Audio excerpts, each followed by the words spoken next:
कुछ देर तक रुकने के बाद ध्रुव बोलता है, मेरा एक भाई है रुद्राक्ष सूर्यवंशी, जो मुझसे उम्र में बहुत बड़े हैं, जिनसे मैं बहुत प्यार करता हूँ। पेरेंट्स के जाने के बाद उन्होंने ही मेरा ख्याल रखा है। एक दिन भाई ने मुझे एक जगह बुलाया था, एक प्रॉपर्टी को छीनने के लिए। मैं जैसे ही वहां पहुंचा तो देखा मेरा प्यार मेरे भाई के चंगुल में फंस चुकी है। भाई ने दिव्या के बालों को जोर से पकड़ा हुआ था और दिव्या अपने पेरेंट्स की मौत देखकर बिल्कुल सदमे में चली गई थी। वह कोई मूवमेंट नहीं कर रही थी। दिव्या को ऐसे देखकर मुझे बहुत गुस्सा आया, लेकिन मैं अपने गुस्से को जाहिर नहीं कर सकता था, क्योंकि मेरे सामने मेरा गुरु यानी मेरा भाई खड़ा था। उनके खिलाफ मैं बिल्कुल नहीं जा सकता था। मैं धीरे कदमों से अपने भाई के पास चला गया। उनके पास जाते ही भाई ने मेरे नाम के साथ मुझे बुलाया। जैसे ही दिव्या ने मेरा नाम सुना, वह सिर उठाकर देखने लगी। मुझे देखते ही दिव्या के आंखों में आंसू आ गए। वह चाहती थी कि मैं उसके आंसुओं को पोंछूं। उसके आंसुओं को देख मेरी मुट्ठी कस गई, लेकिन मैं लाचार था। मैं दिव्या के आंसुओं को बहने से रोक नहीं सकता था। दिव्या मुझे एकटक देखने लगी। मैंने नजरें चुराते हुए मुंह फेर लिया। भाई दिव्या को छोड़कर खड़ा हुआ और एकदम से बोलने लगे, ध्रुव, प्रॉपर्टी इस लड़की की है। वैसे तो मुझे पहले सिर्फ प्रॉपर्टी चाहिए थी, लेकिन अब मुझे ये लड़की भी चाहिए। मैं इस लड़की के साथ अपनी रातें रंगीन करना चाहता हूँ। रोज इसे अपने बिस्तर पर देखना चाहता हूँ। जैसे ही मैंने यह सुना, मैं आंखें बंद करके गुस्से को शांत करने लगा। मैं बहाना बनाते हुए किसी तरह से वहाँ से निकल गया। दिव्या बस मुझे उम्मीद भरी नज़रों से देख रही थी, लेकिन मैंने उसकी उम्मीद तोड़ दी थी। मैं बाहर निकल ही रहा था कि मैंने देखा एक बुजुर्ग उसी घर के अंदर जा रहे हैं। जब मैंने उनसे पूछा कि वो कौन है, तो उन्होंने बताया कि वो दिव्या की दादी हैं।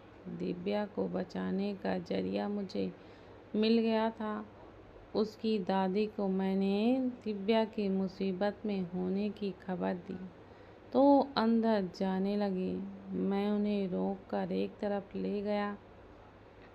कुछ सोचती हुई मैंने लाइट की मेन स्विच को बंद कर दिया और किसी तरह दिव्या को बेहोश करके उसे बाहर लेकर आ गया।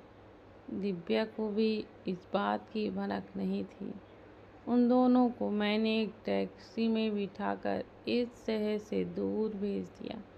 मैंने उसकी दादी को साफ मना कर दिया था कि वो दिव्या को कुछ ना बताएं कि मैंने उनकी जान बचाई। मैं नहीं चाहता था कि दिव्या मुझसे मिले।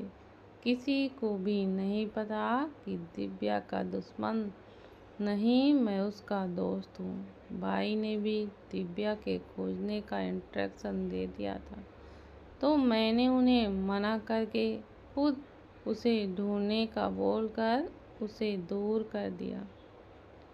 मैं हर एक वक्त दिव्या को बस बचाता रहा, लेकिन दुनिया के सामने ये दिखाता रहा कि मैं उसे पाना चाहता हूँ। कुछ 2 महीने बाद मुझे पता चला कि दिव्या की शादी हो रही है। उस वक्त भाई को भी ये बात चली पता, तो उन्होंने दूल्हे को मारकर दिव्या को लेकर आने का ऑर्डर दिया। मुझे पता चला कि दिव्या की शादी सिंघानिया खानदान में हो रही है, वो भी अर्जुन सिंघानिया से। सिंघानिया खानदान के बारे में मैंने बहुत सुना है। उससे मुकाबला करना मेरे भाई के लिए इतना आसान नहीं था। यह सोचकर ही मुझे बहुत सुकून मिला। मेरे भाई के बॉडीगार्ड्स ने अर्जुन सिंघानिया को मार दिया था, ये बात मुझे पता चल चुकी थी। लेकिन दिव्या की शादी किससे हुई, मुझे इसके बारे में कुछ भी नहीं पता था। कुछ दिन बाद दिव्या यहाँ आई, तब मुझे पता चला कि उसकी शादी अर्जुन सिंघानिया के भाई आदित्य सिंघानिया से हुई। उससे जब मैं मिला तो ये तो समझ गया कि उसने दिव्या को पत्नी बनाकर स्वीकार कर लिया। लेकिन मैं जानना चाहता था कि वह दिव्या के लिए कितना प्रोटेक्टिव है। इसलिए मैंने अपने कुछ बॉडीगार्ड को दिव्या के पीछे भेज दिया। उस वक्त मैंने आदित्य सिंघानिया की आंखों में दिव्या के लिए प्यार, पॉजिटिव, फिक्र, प्रोटेक्टिव सब देखा। अब मैं समझ चुका था कि जब तक दिव्या आदित्य सिंघानिया के साथ है, उसे कोई कुछ नहीं कर सकता। यह जानकर मैं दिव्या के लिए बहुत खुश हुआ कि उसे इतना प्यार करने वाला जीवन साथी मिल गया। बोलते हुए ध्रुव के होठों पर सुकून भरी मुस्कुराहट थी।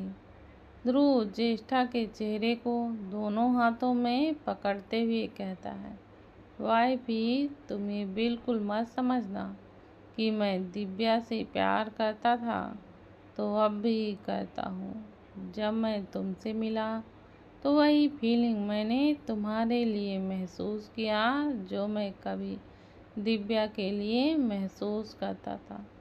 दिव्या अपनी ज़िंदगी में आगे बढ़ चुकी है और मैं भी सिर्फ तुम्हारे साथ ज़िंदगी में आगे बढ़ना चाहता हूँ। दिव्या के साथ अब भी मेरा रिश्ता है, लेकिन सिर्फ एक दोस्त का, और तुम मेरी ज़िंदगी हो।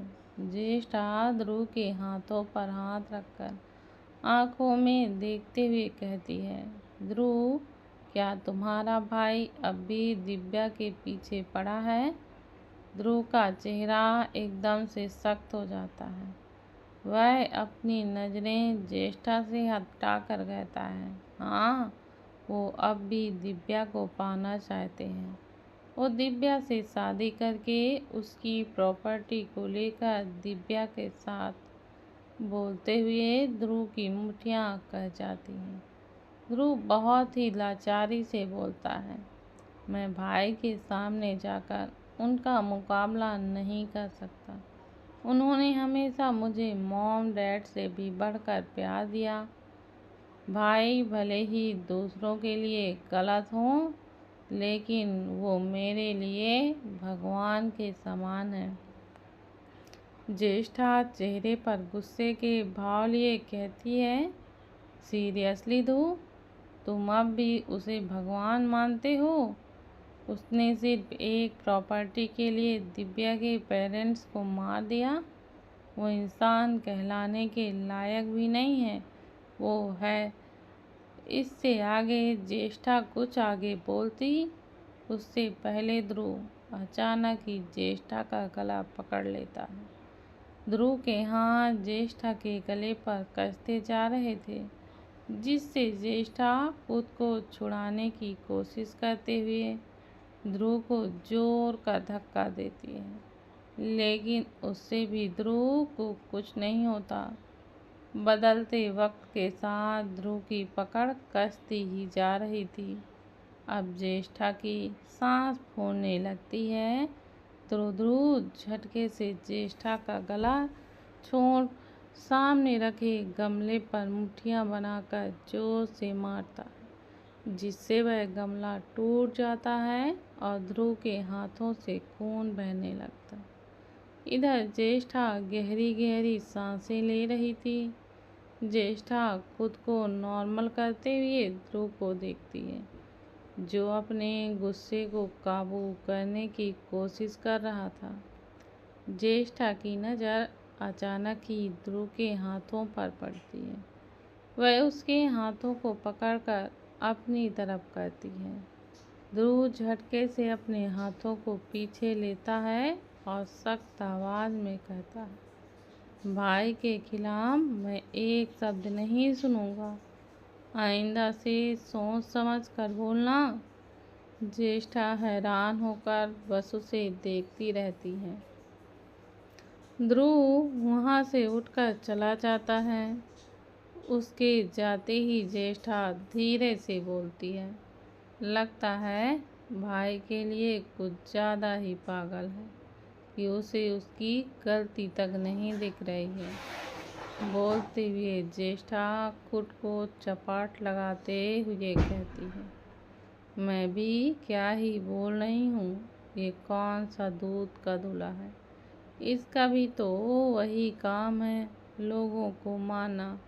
पता नहीं किस गुंडे से क्या प्यार कर बैठी। जब भी देखो बस रोज खून खराबे करके आता है। आदित्य के केबिन में गौरव गुस्से से बैठा हुआ था। वहीं आदित्य अपने काम में बिजी था। गौरव एकदम गुस्से से कहता है, रूमी के साथ इतना गलत हुआ और तूने मुझे बताना जरूरी नहीं समझा। आदित्य गौरव को एक नज़र देखता है और फिर से अपने काम में लग जाता है। गौरव चिढ़ते हुए चेयर से उठकर आदित्य का लैपटॉप झटके से बंद कर देता है और उसे देखते हुए कहता है, बताना क्यों नहीं बताया तूने। आदित्य फिर से अपने लैपटॉप को ऊपर करने ही वाला था कि गौरव लैपटॉप को खुद पकड़ लेता है और इरिटेट होकर कहता है, आदि ये तो तेरी चुप रहने की आदत है ना, बहुत ख़राब है। जब देखो बस उतना ही बोलते हो जितना तेरा मन करता। गौरव की बात सुनकर अचानक आदित्य को दिव्या की बात याद आ जाती है। जब देखिए हर वक्त मुझे चुप करा देते हैं। जिस सवाल का जवाब देने का मन करता है वही देते हैं आप। आदित्य गौरव को देखता है और कहता है, कुछ देर में मेरी मीटिंग है तो तू यहाँ से कूद जाएगा या मैं तुझे गार्ड को बुलाकर पिटवा दूँ।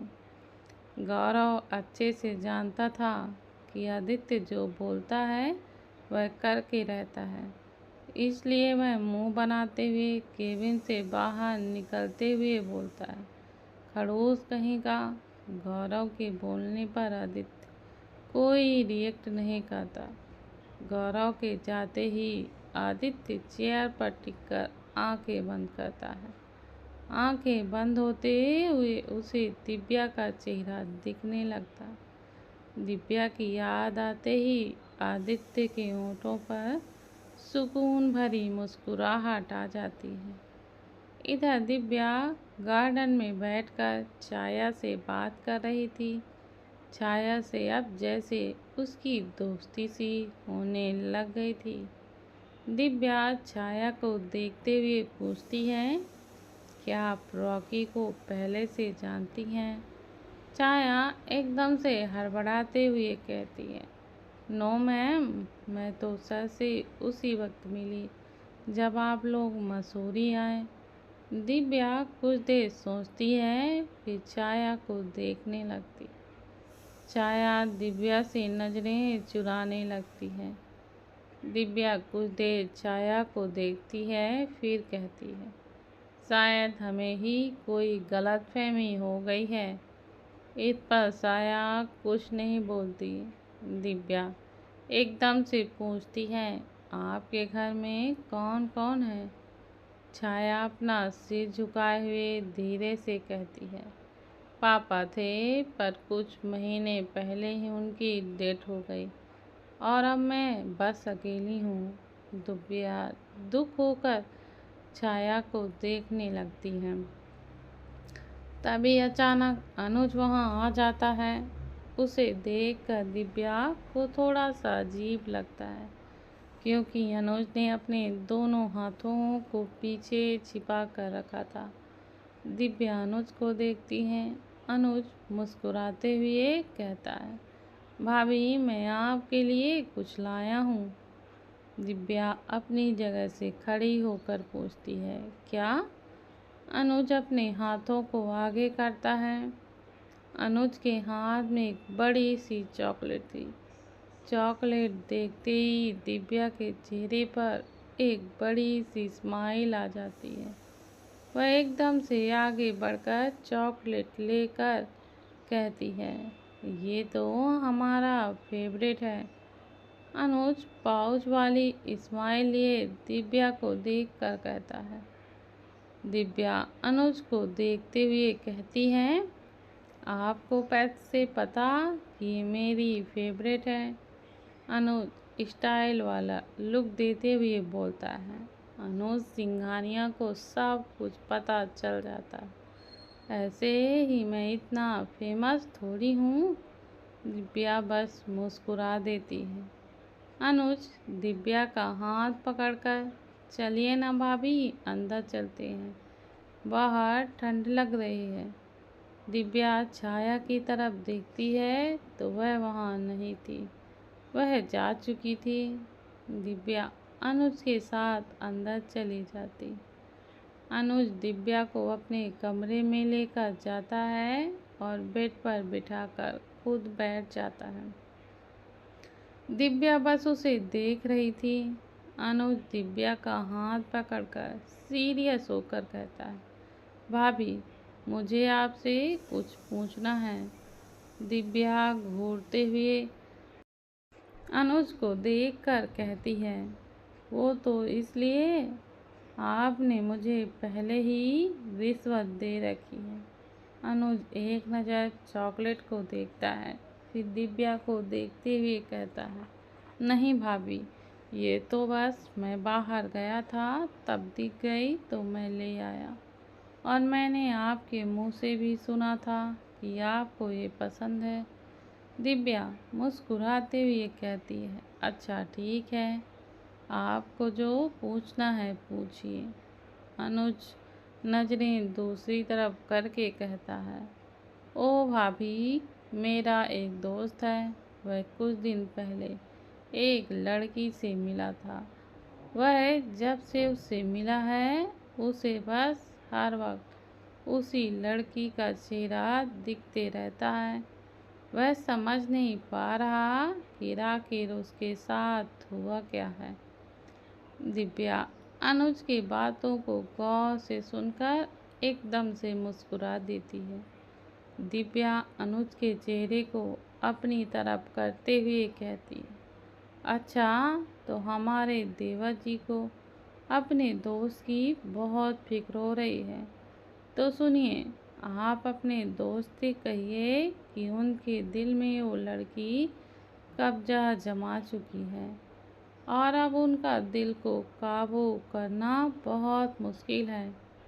इतना बोलते ही दिव्या उठकर वहाँ से जाने लगती है और फिर पीछे मुड़कर मुस्कुराते हुए कहती है, देवर जी, जल्दी से हमारी देवरानी को ढूंढ कर ले आइए, वरना आप यूं ही अपने दोस्त का बहाना बनाते हुए रह जाएंगे। अनुज अब एकदम से हैरान होकर दिव्या को देखने लगता है। वहीं दिव्या कमरे से निकल जाती है। दिव्या के जाते ही अनुज धीरे से बोलता है, इसका मतलब सपना मेरे दिल में बस चुकी है। कहते हुए अनुज परेशान सा हो गया। आदित्य दरवाज़ा खोल जैसे ही कमरे में आता है, उसकी नज़र सीधे बेड पर आराम से बैठकर चॉकलेट खा रही दिव्या पर पड़ती है।